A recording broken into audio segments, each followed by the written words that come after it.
YouTube. All right, we've all heard of it. Of course, it's profound, but YouTube isn't the be-it end-all. There are specific niche video sites all over the place. Video, ones that specialize in more high-definition video, such as Vimeo, right? Tons of other ones that focus on only 12-second video clips, on video clips of a specific cause, etc. These are the big comprehensive ones. Very powerful. 337 million people use it on a daily basis. This is the #1 application / website in the world. #1 search worldwide. When you actually look at what people search for around the world, it's because people don't use URLs anymore, so don't be too focused on your URL. You Google stuff. Even if you know it's youtube.com, you're just going to YouTube. Enter. Facebook. Enter. Right? This is how people search information. This is #1, and it's not going away.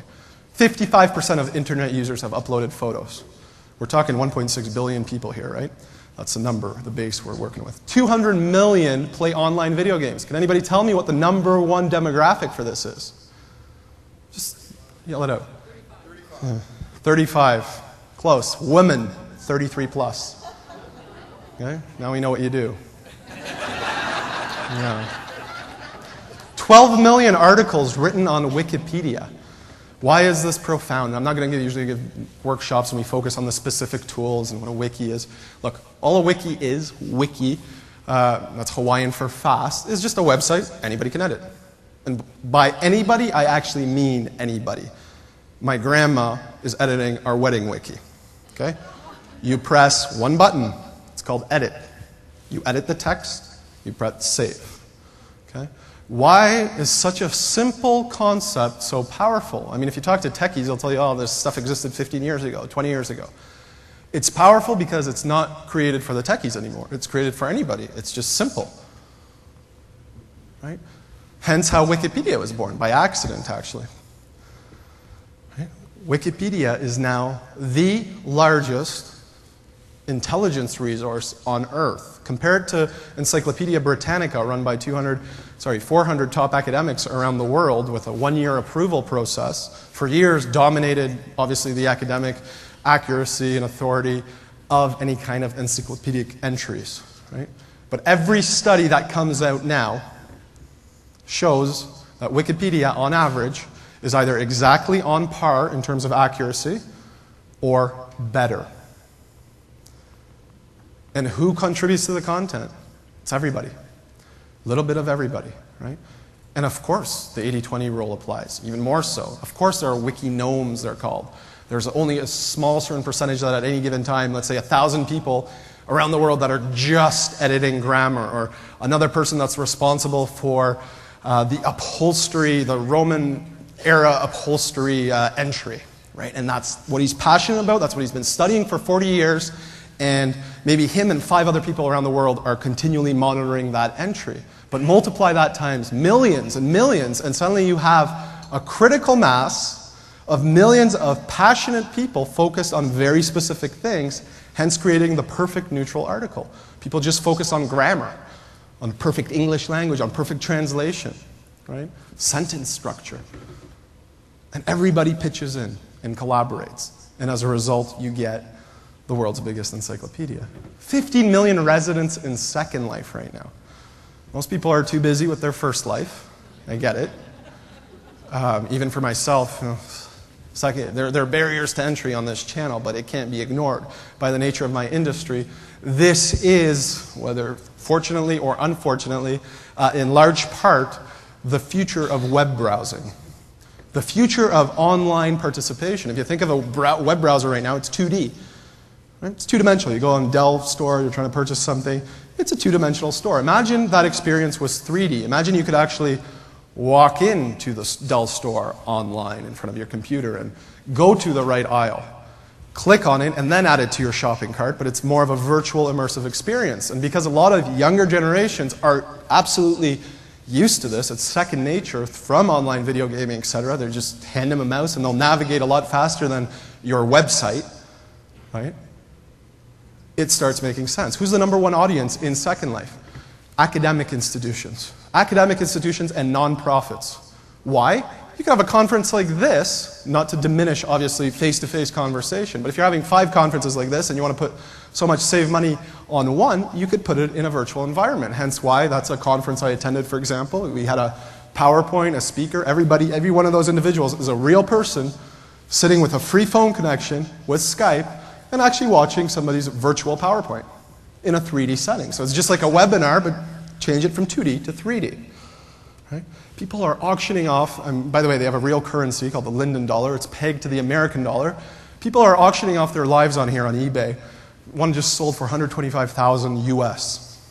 Right? Their second life identity. They're valuing property, etc. Big business for real estate as well.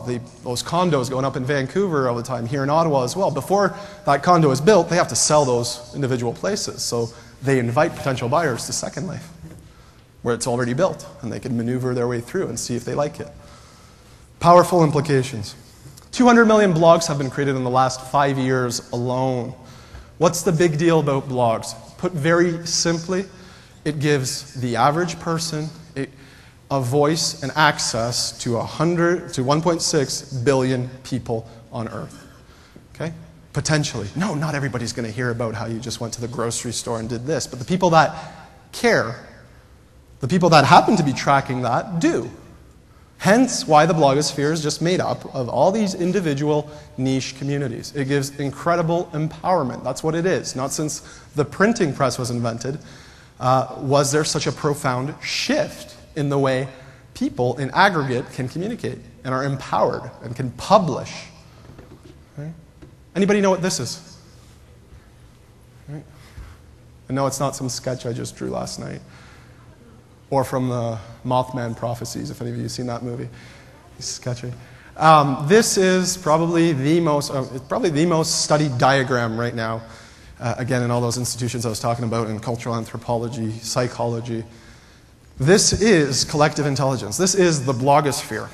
This is human thought. This is how people are connected on these networks. Because obviously, because it is through computers, it can be tracked. If you were to draw it and create a visual representation of the conversations out there in social media going on, this is what results. And it's being analyzed in many different ways. One of them is, this is commonly accepted, is that this big dark circle is your mainstream discussion, your politics, your celebrity stuff, your mainstream westernized kind of voice as to, your CNN headline news kind of stuff. This growing side circle is the whole emerging voice of the developing world, growing at a rate 5 times faster in terms of internet access. Very profound implications, and all these are your radical groups and more scattered networks and different thought processes, different viewpoints on life, not just beyond religion, beyond just whole outlooks on life. This is what I was talking about at the beginning of the presentation. In 2049, it's this that's going to be smarter than the entire collective intelligence of the human race. Because it is going to be the intelligence, but you could tap it and maneuver the information and filter through it any way possible. Right?